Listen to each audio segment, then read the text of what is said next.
We're on to episode 19 of Halloween Horror Movie Reviews 4.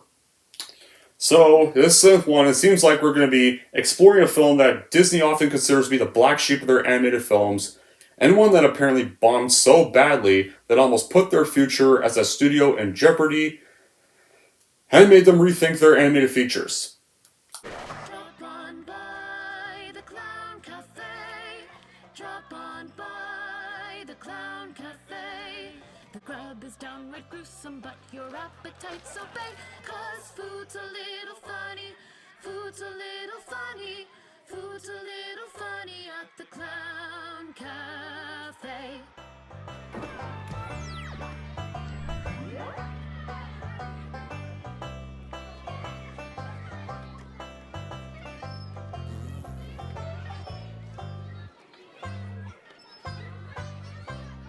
Drop on by the Clown Cafe, your favorite meals on wheels. The menu is disgusting and it's full of special deals. Nothing here is good for you, so grab yourself a tray. 'Cause food's a little funny at the Clown Cafe. Drop on by the Clown Cafe. Drop on by the Clown Cafe. Gobble up your order quick before it runs away. 'Cause food's a little funny at the Clown Cafe. Why not visit after school and have yourselves a bite? An appetizing appetizer certain to delight. We haven't done it right unless it makes your teeth decay. 'Cause food's a little funny at the Clown Cafe. Drop on by the Clown Cafe. Drop on by the Clown Cafe. The grub is downright gruesome, but your appetites obey. 'Cause food's a little funny, food's a little funny, food's a little funny at the Clown Cafe.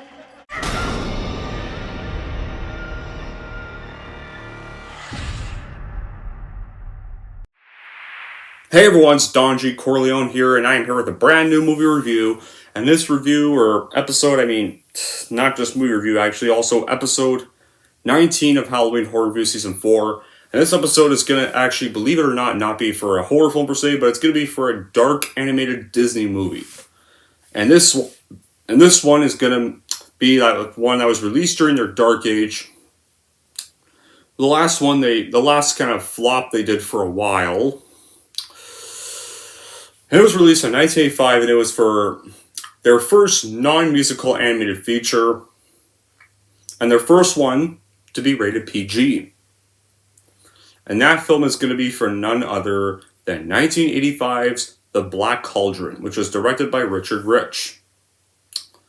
So, what's the plot of this one? Since this is based off the Prydian book series by Lloyd Alexander, this one is set centuries ago in the land of Prydian. A young man named Tarn is given the task of protecting his pig named Henwin, who has magic oracular powers and knows the location of the mystical Black Cauldron. But it's definitely not an easy task because the evil Horn King will stop at nothing to get the cauldron. So how was this film made? Well, Disney optioned Lloyd Alexander's 5-volume series in 1971, and pre-production work began in 1973 when the film rights to Alexander's books were finally obtained. And according to Ollie Johnson, it was Ian Frey Thomas that convinced the studio to produce the movie, and if it had been done properly, it would have been as good as Snow White, according to them. And because of the numerous storylines with over 30 characters in the original series, several story artists and animators worked on the film's development throughout the 1970s. And when The Rescuers was completed, The Black Cauldron would be scheduled to be released in 1980. And veteran artist Mel Shaw created inspirational conceptual pastel sketches with future Disney president and CEO Ron Miller considered to be too advanced for the newly hired animators. And then by August 1978, the studio the studio would eventually push its release date to Christmas 1984 due to their inability to animate realistic human characters. And its original release date was later ushered by Fox and the Hound, though, which would be released in 1981. And during its development limbo, storyboard artist Vance Gary was selected to create beat storyboards that would outline the plot, action, and locations, then establish the 3 principal characters, where Gary would adopt the Horn King into a big-bellied Viking who had red beard, fire and temper, and wore a steel helmet with 2 large horns. And then the studio hired Rosemary Ann Cizon and desired an experienced British screenwriter for the film. Then animator John Musker was originally going to be the film's initial director, who had been offered a position by head Tom Wilhite. Then as director, Musker was assigned to expand several sequences for the first act, but they were deemed too comedic, and they didn't want the film to be too comedic. Musker explained that the older people he was working with didn't really like any of his ideas, and production of Fox and the Hound had wrapped. Several feature animation directors, which were Art Stevens, Richard Rich, Ted Berman, and Dave Michener, became involved in the Black Cauldron. And when Miller decided too many people were involved, he decided that Stevens was not appropriate to supervise the project, so he contacted Joe Hale, who was a longtime layout artist at Disney Studios, to serve as a producer of the film. And with Hale as a producer, actual production of the Black Cauldron finally began in 1980. And he tossed out visual character artwork submission by Tim Burton, and with Richard Berman, they desired a Sleeping Beauty style approach. And then both directors bought Metcalf out of retirement to create new character designs for Tarn Alonwin, Fliflorder, and the other principal characters of the film. Hale and the story team heavily revised the film, by which they capsulized the stories of the first two books, and they made considerable changes too, and it led to Cezanne's departure as she developed creative differences with Hale and the directors. And of course, because of creative differences, original animators John Musker and Ron Clements got removed from the project, and they went on to direct and went on to go develop the feature they did after this one, The Great Mouse Detective. And displeased with Gary's concept for the Horn King, Hale turned the Horn King to this thin creature donning a hood and carrying a special presence with foreshadow face and glowing red eyes. And his role even got expanded to a composite villain of several characters from the books. And as we all know, guys, this was also Disney's first animated film to receive a PG rating, and the first Disney animated film to feature computer-generated imagery. So, after the Black Cauldron's troubled production wrapped, the film was finally complete, and they could try to release it to the public. The film would be distributed theatrically through Buena Vista Distribution on July 24th, 1985. Was released that date and year to mixed reviews. Because critics were unpleased by the dark nature and disjointed writing of the film, but they did love the animation, soundtrack, and voice acting. And it was the most expensive animated film ever made at the time, with over $44 million. And that was definitely not a good sign for around that era, because this movie at the box office flopped. It only made $21.3 million worldwide against that budget. And it put the future of Disney's animation department in jeopardy. And Disney almost lost their careers because of this film. But then the year after this, The Great Mouse Detective pretty much saved it. Just barely. With its box office and its better acclaimed reviews. And because of the Black Cauldron's commercial failure, Disney was practically scared from even releasing the film on home media until literally 1998, the very year I was born. However, ever since its release, though, it's gained a cult following among a lot of people. Now, as for my reaction, well, I had heard of this film, but I never saw it when I was little. I ironically never ended up seeing this movie till I was around 17 years old, in my final year of high school. And let me say this. I think this might have to be one of Disney's most underrated films. Like, I miss the days when Disney was not afraid to be ballsy and make films like this and depart from being musicals. And there's many people are like, The Black Cauldron is one of Disney's worst movies ever made. Those who think that, nah, I don't agree with that. I think there's worse. Way, way, way, way worse. I've seen worse stuff that this company has done. I would watch this over. Let's say this. I would watch this movie over Home on the Range. I would watch this movie over Chicken Little. I would watch this movie over Ralph Breaks the Internet, which to me is their #1 worst animated film fucking ever.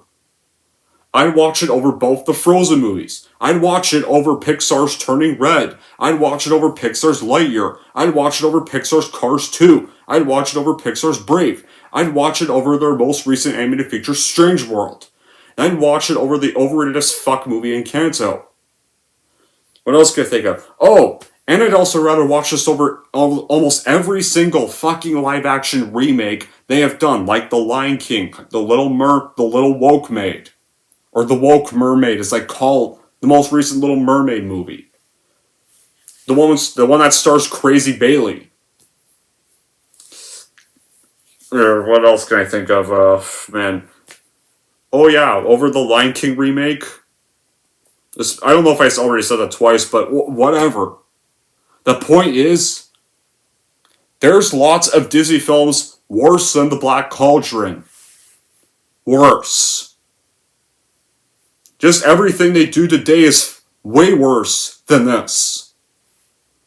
This movie was during a time when Disney tried to be good and tried to actually be mature and were not afraid to be violent or dark. Unlike their modern stuff today.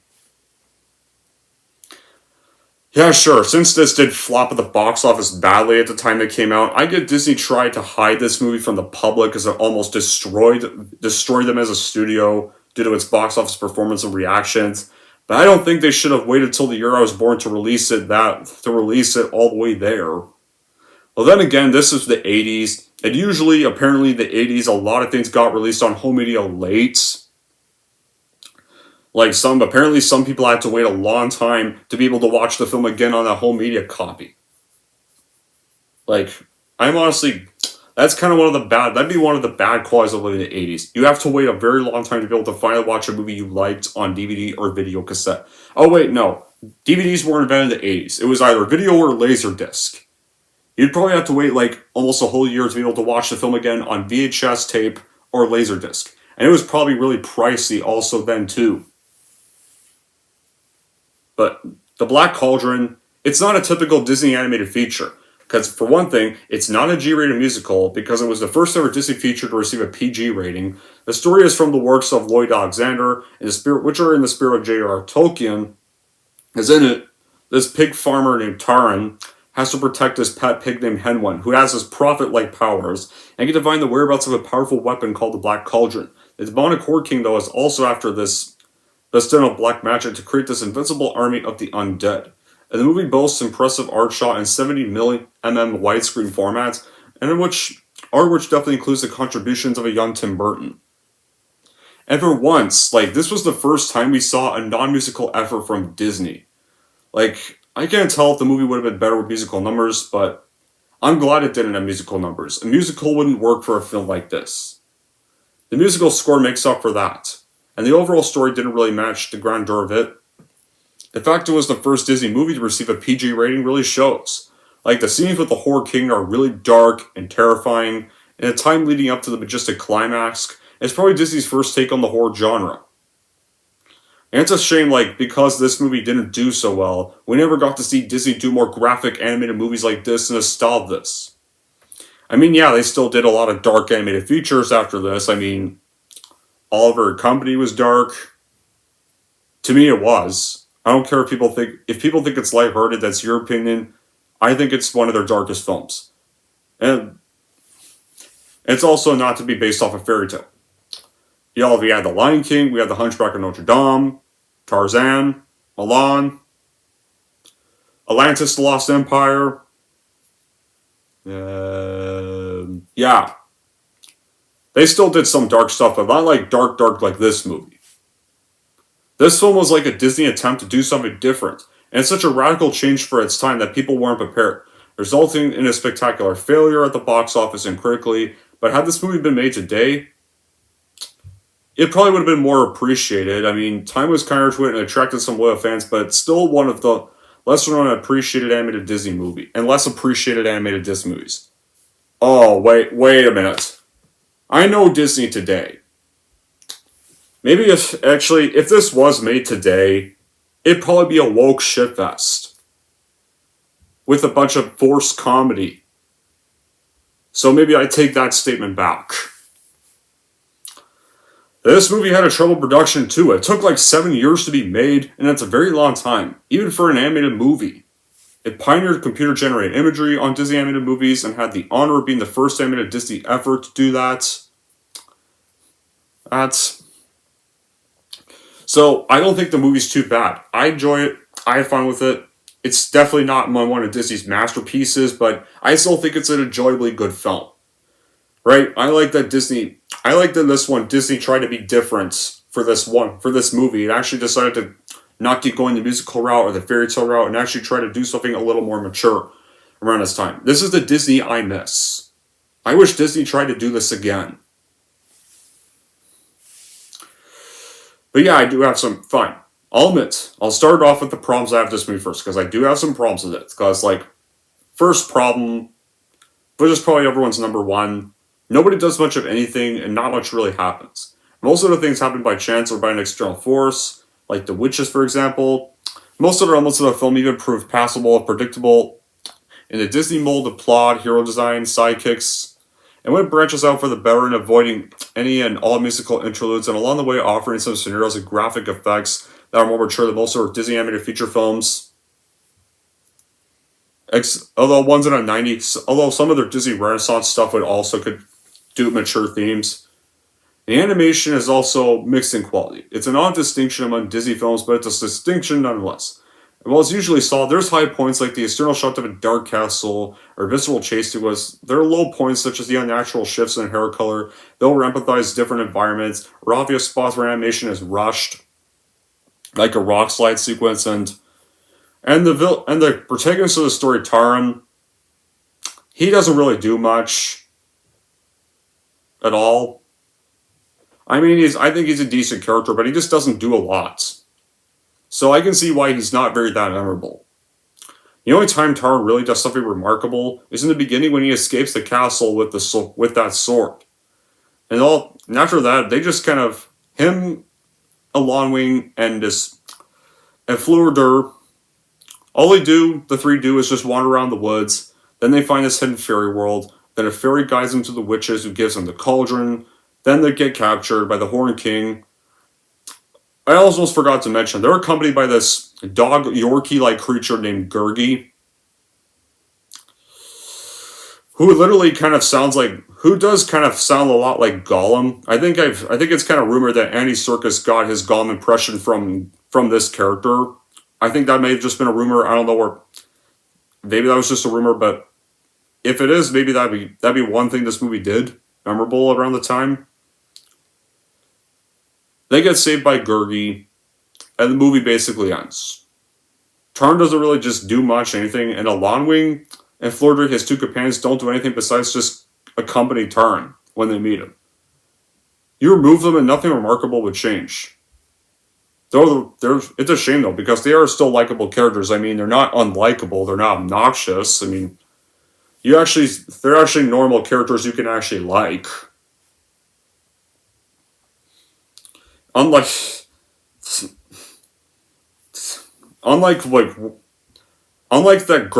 that obnoxious teenage brat in Turning Red, Taran and his two companions are actually characters you can like, and they just don't make you mad and annoyed. Here, the problem is though they just don't really do much. That's their flaw. And that also brings me to the villain. The Horned King, who's wonderfully voiced by deceased actor John Hurts. His character just doesn't really do anything either. Does he really have powers? No. He just kind of sits there, shows up, waits till somebody brings him the cauldron, and he's only like 2 scenes in the movie. Or 3 scenes. And his demise feels anticlimactic. It's with that whole climax. The Army of the Dead, or the Cauldron Born as they're called, they're revived for like 2 minutes and they're dead again, after Gurgi pretty much sacrifices himself. Now, the way he dies, it's definitely super cool and visually amazing, but what leads up to that, just not so much. He wrestles with Taran for like 10 seconds, and then just gets dragged by the airstream. There's no final battle at all. I mean, like apparently with what Disney originally did, they were actually going to have Taran fight the Horned King, but it was apparently too violent for this movie. Who gives a fuck what they think? They should have put that in there. It actually would have given Taran something to do. It'd be too gory violent. Fuck off. It's because of those damn babies that are so scared of anything violent and stuff like this, we had to have a toned down version. That's probably why it bombed. Yeah, probably the same idiots that whined about Batman Returns, and then that didn't do well, and so we had the shitty Schumacher stuff that got studio interfered. So yeah, there's not really a final battle at all, and it's just a waste of one of Disney's most terrifying villains. Okay, I've admitted all my problems now. Let's do the good stuff of the movie. I think there's a lot of great elements in the film. Some of them aren't utilized to the fullest extent, but I think they're still great nonetheless. It's got the basic idea of this pig keeper that's joining forces with a princess and a supporting man that echoes the strong points of Star Wars. It's the relationship between Tarn, and the relationship between Tarn and Princess of Longwing was pretty good. And the strongest points of the film easily include this engaging, if somewhat complicated story. The animation is definitely smooth with effective lighting and cel shading parts in spite of its sketchy linear look. The backgrounds are intrinsically detailed, and there's even still some funny moments in this movie because, well, it's still a Disney feature. Some kids still gotta watch it, so he's only gotta have some funny moments here and there. A part of Bernstein's score sounding different from that in kind of the Ghostbusters, which he did before this, and it makes them sound more medieval, more upbeat and majestic, and most of the characters are diverse. And the comic relief, when it comes to the comic relief, Gurgi, regardless of what people may think about Gurgi, I think he's actually a decent comic relief, and he doesn't really crack too many obnoxious jokes here and there. He actually does provide some use to the story, and especially because he's the one that actually sacrifices himself to defeat the Cauldron's power. So he actually has some use to the story. And first off, maybe if this just wasn't a Disney movie and more of a Don Bluth Studios production, I don't think anybody would have been pissed off at this. Then again, Don Bluth was busy doing American Tail. He couldn't do this. So why would he be able to do this? He was busy with American Tail at the time of working with Steven Spielberg. But if Don Bluth had done this, I think people would have been fine with it. The Black Cauldron doesn't really follow Disney's philosophy at all, and most of us can agree on that. It's definitely darker on its overall point that we can barely think it's targeting the young audience. And this was, in the 80s were a trend where family movies were dark, and it was a trend for family movies in the 80s. There was The Dark Crystal, Never-Ending Story, The Secret of Nim, Return to Oz, which Disney also did around the same year as this, and that also bombed at the box office. Which, by the way, I think that's my favorite Wizard of Oz film. They're good examples of how this ambience is present and used in the movie industry at that period of time. And the movie's not bad at all. Just be able to see it from a different perspective, animation is like a piece of art, and first glance we could definitely guess this is definitely a Disney. The characters are nicely drawn. The villain is definitely frightening. I think he's definitely probably the scariest Disney villain of all time, despite the limited stuff. Despite the fact he doesn't really do much and only has 3 scenes. This villain should have been in more of the film, and especially good seeing John Hurt actually voice a Disney villain. Right here. It's probably his best voice acting performance. But yeah, the plot and roles of some of the characters just doesn't really contribute much. What is also the role of Halloween, for example? Part bringing the required cute female presence in the story, what does she really add? Just being a love interest and just giving advice or supporting Taran in his quest. More drama would have been created if she was the one to jump into. More drama could have been created between them. More scenes could have been done between them. And Taran and Alon, we both feel attraction for each other. And we should have saw more scenes of them. But then again, Disney heavily edited this film because they were scared of stuff being too violent, being too PG-13. The movie's still dark enough to let the cute princess stuff die, bringing the dramatization level a notch up, but just either one of the 3 jumping into the cauldron would have been kind of better than Gurgi being the one to do the sacrifice, because Gurgi's kind of the only one that really just does much the whole film. And it hits a number of landmarks by being is also not only the first animated Disney film to feature some computer-generated stuff, it's also the first animated film to be filmed entirely in widescreen, the first to incorporate CGI, the first to not feature any songs, and surprisingly being the first to have closing credits. And so infamously causing them to get their first PG rating. and the studio had to delete completed sequences. The first time Disney did this was for their first feature from 1937, Snow White and the Seven Dwarfs. And placed all his first in the cauldron, directors Ted Burn and Richard Riss surprisingly conjured up this brisk potion and dripping a rich gothic horror atmosphere into Horkeen's castle, and has a rough-edged Ralph Bakshi inspiration style. And it also gives the Horn King and his army of the dead this macabre Brothers Grimm appearance. And also making the cauldron bubble away as John Byard gives sidekick Gurgi this proto like Gollum voice, because he does sound like Gollum. Very sounds similar to Gollum. The directors keep the CGI as an enhancement told to the hand-drawn animation, and adds a depth of field to the decaying castle and the green smoke from the cauldron, which engulfs everyone. And when it comes to what makes the film worth it, I think the Horn King is what makes the film really worth it. From the film opens, you see this terrifying black pot with this deep dark voiceover, which is definitely contrasted with the introduction of Tarn, the central character, and his pig Henwen. And we find out this Horn King that we don't see yet, he's searching for the Black Cauldron because it's going to give him the power to raise an army from the dead and find the Black Cauldron. That King will come looking for Henwen, this pig with strange divine power, so that Tarn could take Henwen. So Tarn has to pretty much take Henwen to the cauldron the other side of the wood and keep her hidden there. But then Henwen gets stolen by some terrifying flying dragon monster things, and Tarn pretty much follows him to the Horn King's castle and has to get Henwen back. And it's like, another thing about this Horn King, I like that the Horn King's not a joke.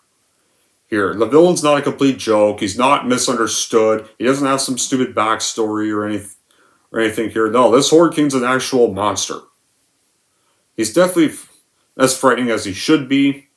He's definitely one of the most effectively animated villains on screen here. Although to lighten the mood of his character, he's accompanied by this like bumbling idiot sidekick, little green goblin lookalike known as Creeper, who's like just alright. I mean, he just kind of feels a little too similar to the Bad Fidget from Great Mouse Detective.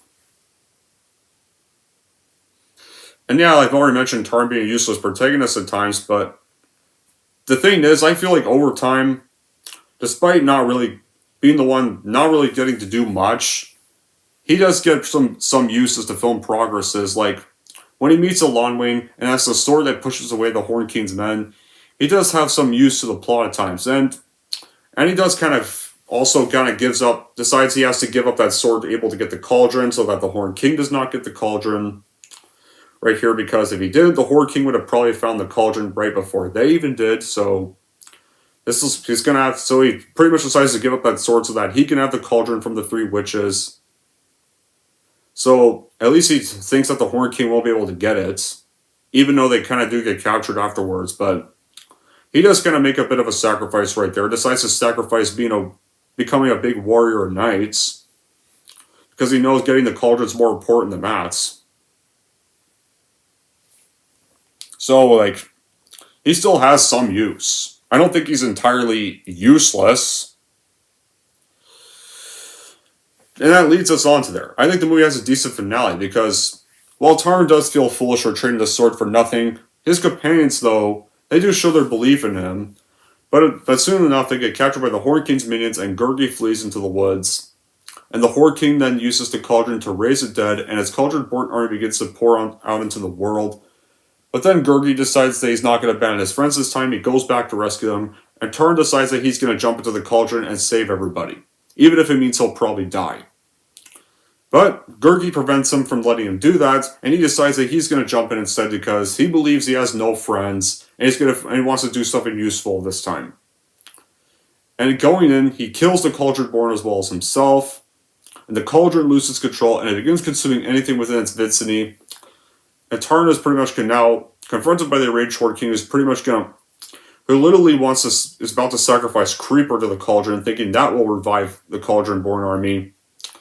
But he sees Tarn and decides that he's going to sacrifice him instead, since he thinks that Tarn was the one who messed with the cauldron. But of course, there's not really much of a fight between them.